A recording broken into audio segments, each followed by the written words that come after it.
For a moment, it looked like we wouldn't see this again. The Newfie Growlers are back in the postseason. We'll be taking on the Florida Panthers in round 1. Of course, last year, missing the playoffs after making it the year before. Never really know what to expect with this team, I guess, which is going to make this round 1 matchup rather interesting. Now, of course, it's not 100% official. We haven't started the postseason. Well, it is 100% official, but we haven't started the postseason because, again, we had the question of some of the stats here and who was worth playing where, what was worth changing. Now, there is some discussion whether or not Boucher should be dropped in favor of someone like Cogliano. Another option as well would be someone like Donovan Marquardt as a defensive gem. And then, of course, there was some debate as well of, hey, don't change anything. Stick with the players like you should have 2 years ago, basically. So, could we swap Tim Orr for Hines? Sure. We're not going to do it. We're going to stick with this team, damn it. I'll show that loyalty, and we'll see where it gets us. Except for on the special teams, because that very, very obviously needs to change. So it might affect the stat line for Tim Orr, but so be it. LaRue, Corazzini. What else do we need to get here? Defensively, I don't think we need anyone else aside from Laflemme and Leroy. So we're going to run with the extra options here because, of course, again, did our special teams let us down this season? They really did. And to be honest here, we should pretty much be good. Rayom, LaRue, Corazzini, Hines, Huckins, Hannon. I mean, we just need Hines on the team, right?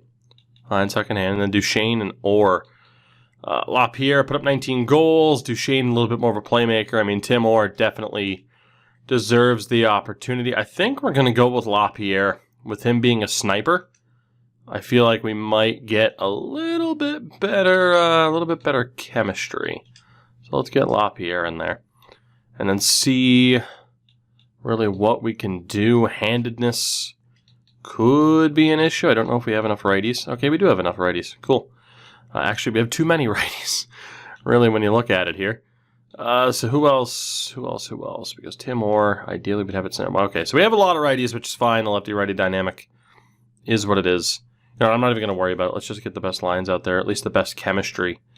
So anybody here, Corazzini isn't really a better fit, so that doesn't matter. LaPierre is not a better fit there. Huckins is no better of a fit. So really, the fit isn't going to be the best thing for us, but hate to say it, dropping Corazzini is the right move. We're going to have Tim Orr on that first power play, and then Corazzini will help back end the rest of the power play. So 2 plus 3s, I'll take that. The 4-on-4 can stay the same. Then the PK needs to change a little bit. To be honest, I have no idea who the best options are on the PK. 4-star defense for Rayom, LaRue, Corazzini's great. Hines is a great defender. What's up with playmakers and snipers becoming great defenders? I mean, Hines, Corazzini. There we go. Hines, Corazzini, LaRue, Rayom. Those are our guys on the penalty kill. So let's get Hines in there. And then we need 2 centers. Corazzini. And actually not 2 centers. Where is Philip Rayom? Should I have changed this before I started the episode? Probably. But here we are. Just so that you can see, like, okay, here was my thought process with how I set up the team. We knew we had to make these changes. Did I blow it? Maybe. But hey, this is what we're doing. So that is the new penalty kill. And again, let's get Corazzini in there. And I'm not really sure how good Hines is at taking draws. So we'll also, oh boy, apparently struggle here mightily. 2 -1s works for me. The goaltender, as we know, is going to be Sylvain Guite. Major questions about whether or not it should be him, who could potentially be better. But that is the team. We're going to keep the normal lines the same. We are going to adjust the special teams because clearly we needed to. And we're going to see what happens. Again, I don't deny there are players that I have no confidence in right now. Some of you agree with me on that. Others, hey, stick with what got you here. The problem is we're going to get dunked on no matter what. Johan Almqvist, 96. overall. 60-goal season. 91 points.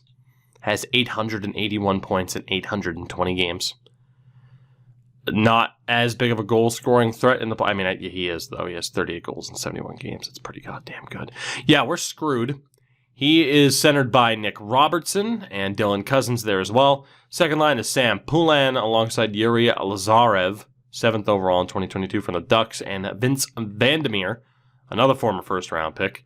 Third line is DeAndre Dodge, former second-round pick, Antonio Stranges, and Andrei Grigorenko, another former first-round pick. And the fourth line, Louis Gamache, former first-round pick. Wyatt Johnston, third-round pick of the Avs in real life, and Jesse Ilonen.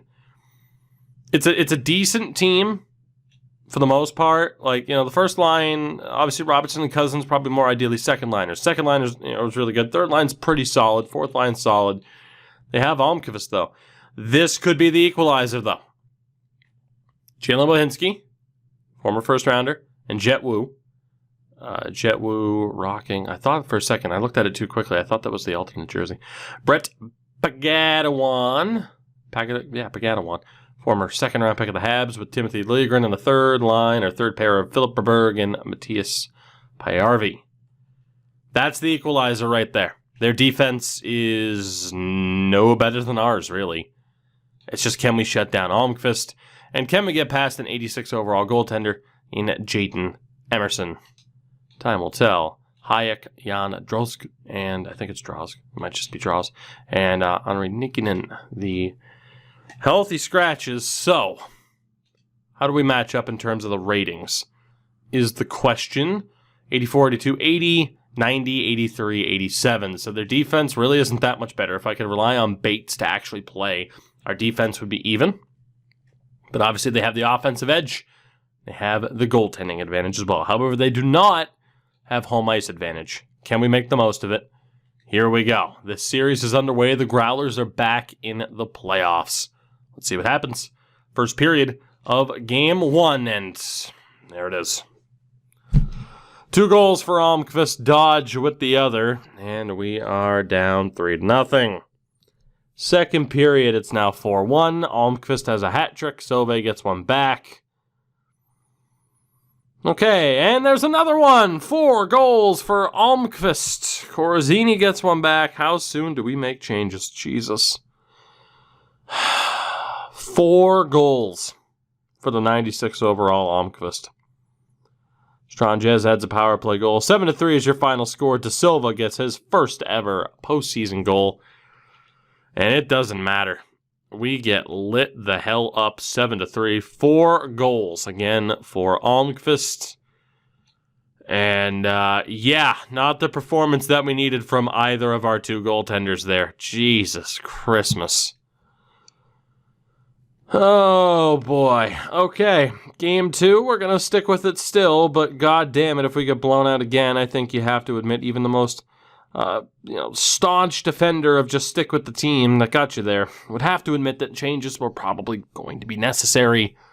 First period, down 2-1, Cousins and Pagadawan. LaPierre gets the 1 for us.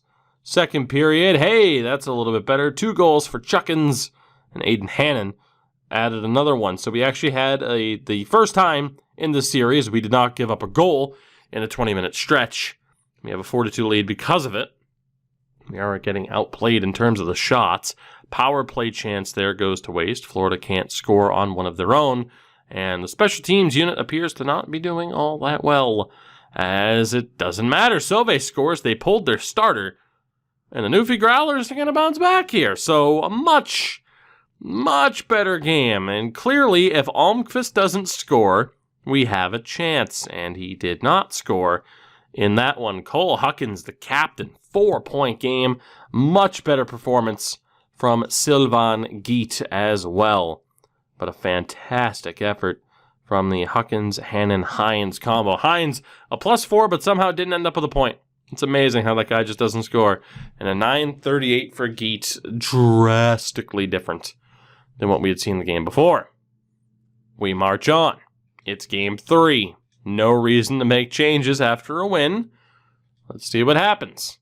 First period, not great. 2 goals for Almqvist. We're screwed. De Silva gets another one. Good to see him scoring in the playoffs. But if Almqvist is on his game, we are screwed. Second period, there you go, 3-1. Nick Robertson. We go to the third, and Dylan Cousins scores. That top line is eating us alive right now. Stranges makes it 5-1. We'll skip the rest. It ends up being 6-1 off the power play goal from Grigorenko. A 4-point game for Almqvist. So the two losses, we've given up 13 combined goals in. That is... oh, God. Let's just take a look at some stats. I don't think I'll change anything. Geet has an 845. Penner has an 840 from his 2 appearances.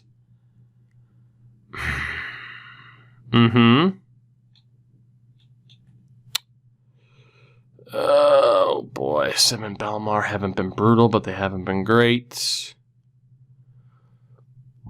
I'm just looking here. That fourth line. Okay.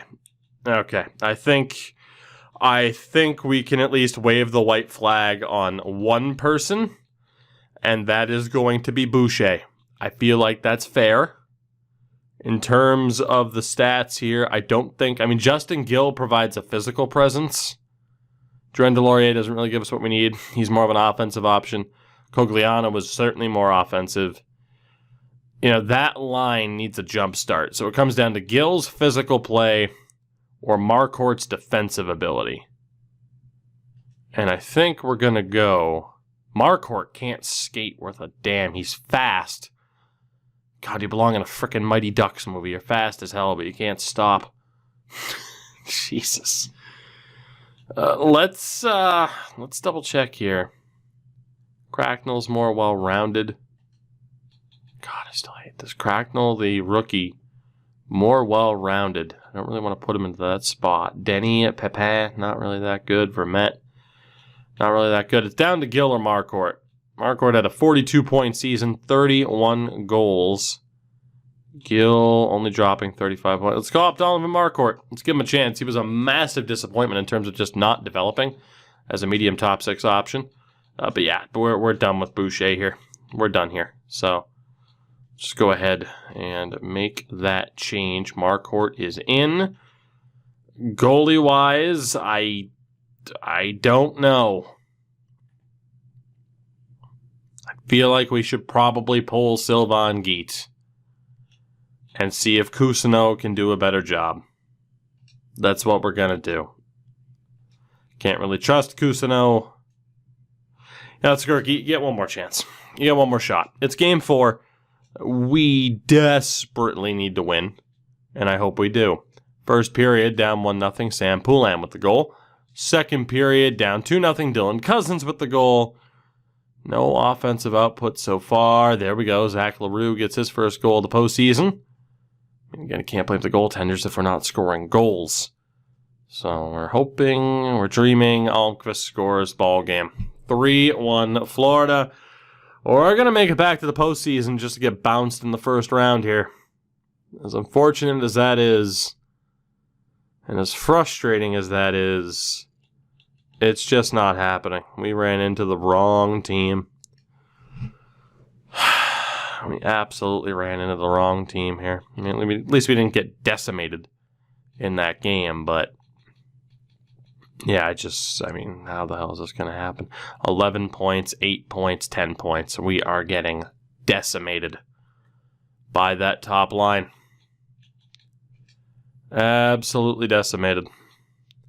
Really quickly, let's change up the power play. It gives us a +5 on that second option. And for the PK, I just realized I have Corazzini on 2 lines. It's probably not helping. I meant to have LaRue there. So, there you go. That's the one reason we lost, clearly. It was a better game from Geet for sure, so I can't say he deserves to be pulled. But our season is on the line here. That fourth line is continuing to drastically underperform. So we are going to send down the other guys. Let's call up Gill and let's call up Gail Cracknell. And just give a different attempt here at the fourth line. I mean, we're going to kind of stick with the team, mostly. Aside from the fourth line, that's been abysmal. And we'll hope for the best. So that will be the squad heading into this game. What is likely to be the deciding game of this series. Game 5 here on home ice. We need a win to stay alive. Can we get it? First period, 2-0 Growlers. Cracknell scores. The rookie. Man, 45 seconds into his NHL debut. And he gets the goal. That is beautiful. And Hugo Laflamme on the power play as well. Second period, and Florida ties it. Vandermeer and Liljegren. We go to the third. The season on the line. Are we going to get bounced in round 1 by the Panthers? The answer is likely to be yes. And Sam Poulin scores. Will that do it for the Growlers season? Is it going to end with a whimper? More so than a growl. And the answer is yes. The Panthers win this series in 5 games. Make it back to the playoffs. We pissed away a chance at a division title, and it totally screwed us. The lack of clutch to just close out that division title absolutely screwed us here. We have severe questions between Cousineau, Geet, and Penner over who the hell our goalie of the future is going to be, because I don't have faith in any of them. Lord knows Cousineau disappointed us in the playoffs enough times. Maybe it is Papineau who ends up being the guy for us here. But, obviously we don't have that incredible goalie in the system right now. Defensively, Bates has been miserable. He's going to ask for a lot of money. And it's tough to say we should let him go, but he has been brutal when he's played. Maybe we see some development out of Sim and De Silva, Deschamps. Right now, we're in a real rough spot. We are in a real rough spot. And I don't know what the answer is.